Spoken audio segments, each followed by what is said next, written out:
रात 11 बजे एक लड़का जिसकी उम्र लगभग 18 साल के करीब थी, गांवों के पास लगने वाले खेतों से बेहद तेज रफ्तार से भागता हुआ गांवों के दूसरे छोर की तरफ आ रहा था। गांवों के अंदर प्रवेश करते ही गांव के कुत्ते उसके पीछे भौंकते हुए पड़ गए, पर उसकी रफ्तार को कुत्ते पकड़ तक नहीं पाए।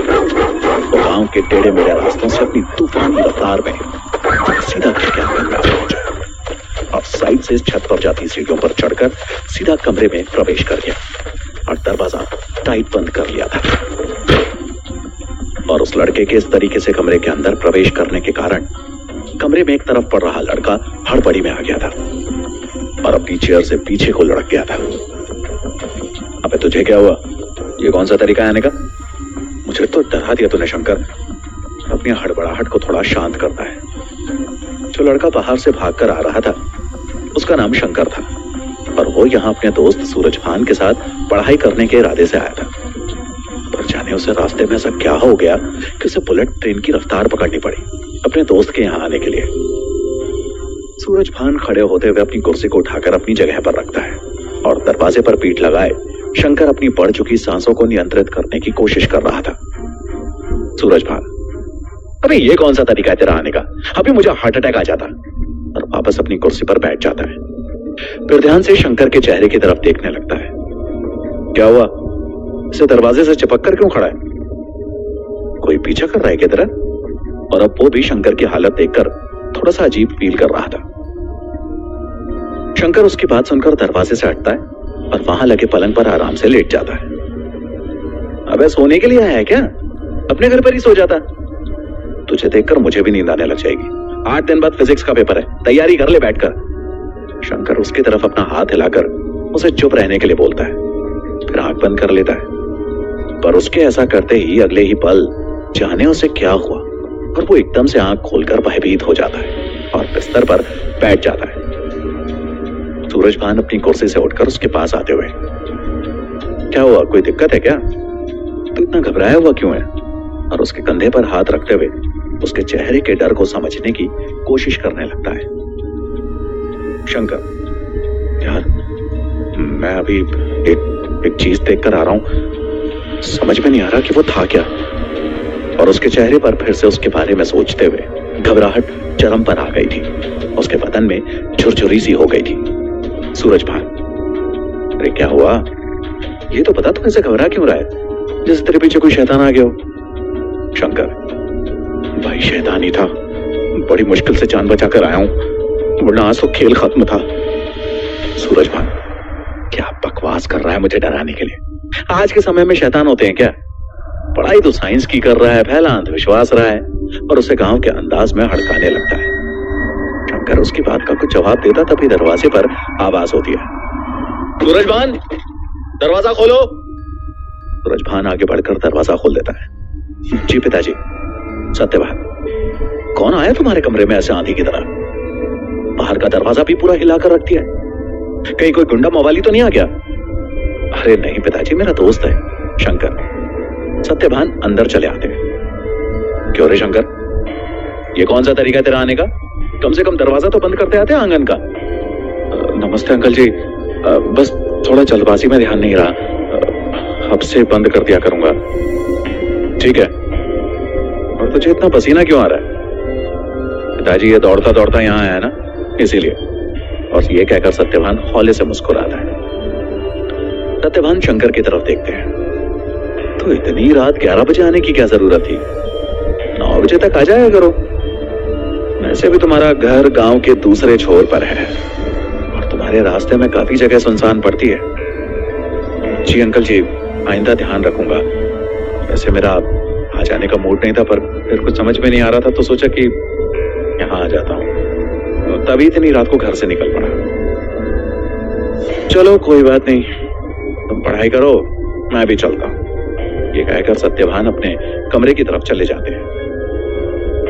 शंकर का दिमाग अब थोड़ा सा रिलैक्स फील कर रहा था बातचीत करके, और वो उठकर टेबल के पास लगी चेयर में बैठ जाता है। सूरजभान दरवाजा बंद करता है, अपने दोस्त शंकर के बराबर में आकर बैठ जाता है। अच्छा पता क्या हुआ था? तो किसी शैतान की बात कर रहा था। शंकर सूरजभान की बात सुनता है फिर कुछ सोचते हुए हौले से मुस्कुरा देता है। सूरजभान, अब क्या हुआ? मुस्कुरा क्यों रहा है? शंकर, कुछ नहीं यार, मैं तो सिर्फ मजाक कर रहा था। मुझे लगा तुझे डराना चाहिए, पर तू तो बिल्कुल भी नहीं डरा, खाली बकवास कर रहा था। मैं जानता था। चल पढ़ाई कर ले भाई। और दोनों पढ़ाई करने लग जाते हैं। शंकर की आंखें किताब में लगी हुई थी, पर ध्यान अभी भी किसी और चीज पर ही था। मन ही मन में कहता है, इस बारे में सूरज को बताकर उसे मैं और टेंशन नहीं दे सकता। एग्जाम सिर पर है, ऐसे में उसका ध्यान पढ़ाई से भंग हो जाएगा और फिर वो अपने आप को भी पढ़ाई में व्यस्त कर लेता है। जबकि इस वक्त बाहर, गांव से बाहर, जहां से जंगल का एरिया शुरू हो जाता था, बस इसी सीमा पर विशाल बरगद का पेड़, जिसे दिन में भी देखते हुए डर का अनुभव होता था। और इतनी रात के वक्त बरगद की जड़ें जो हवा में झूल रही थी और पता नहीं कौन उन पर लटक कर झूल रहा था। कुछ दिखाई नहीं दे रहा था, बस उसकी जड़ें हवा में इधर उधर झूल रही थी।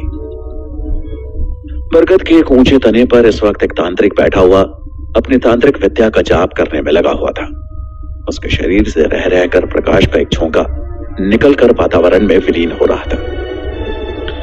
और उसी विशाल शाखा पर एक तरफ बैठे एक अन्य तांत्रिक ने हाथों में मोर पंख का झाड़ू पकड़ा हुआ था और एक खोपड़ी के ऊपर उसे मारते हुए मंत्रों का जाप कर रहा था।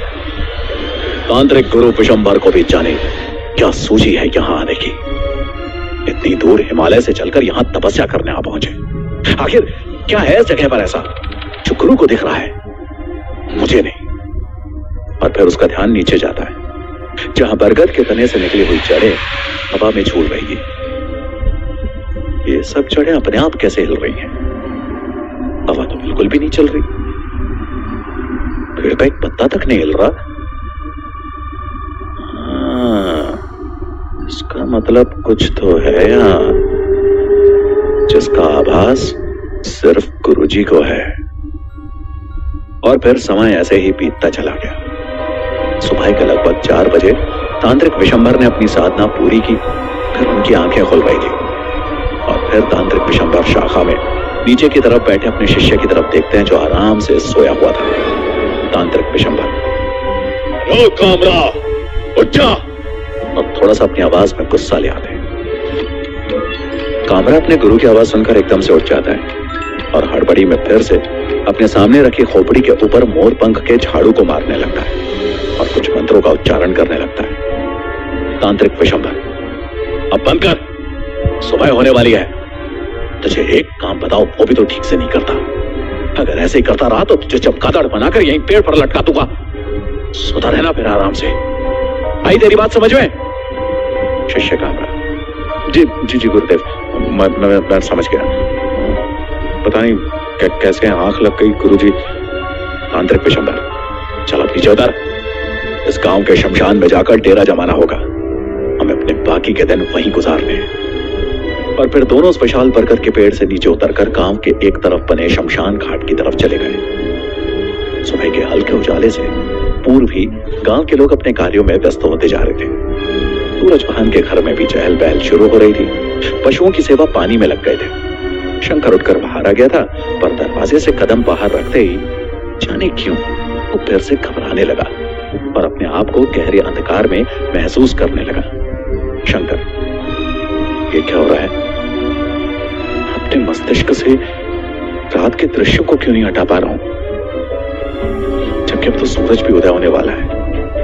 और फिर आंगन में पशुओं को चारा डाल रही सूरजभान की बहन प्रिया की तरफ देखता है। शंकर सीढ़ियां उतरकर नीचे आ गया और, प्रिया क्या कर रही हो? प्रिया उसकी आवाज सुनकर तिरछी नजरों से उसकी तरफ देखती है और बेहद ही उखड़े शब्दों में, तुम्हें क्या दिख रहा है? मैं क्या कर रही हूँ?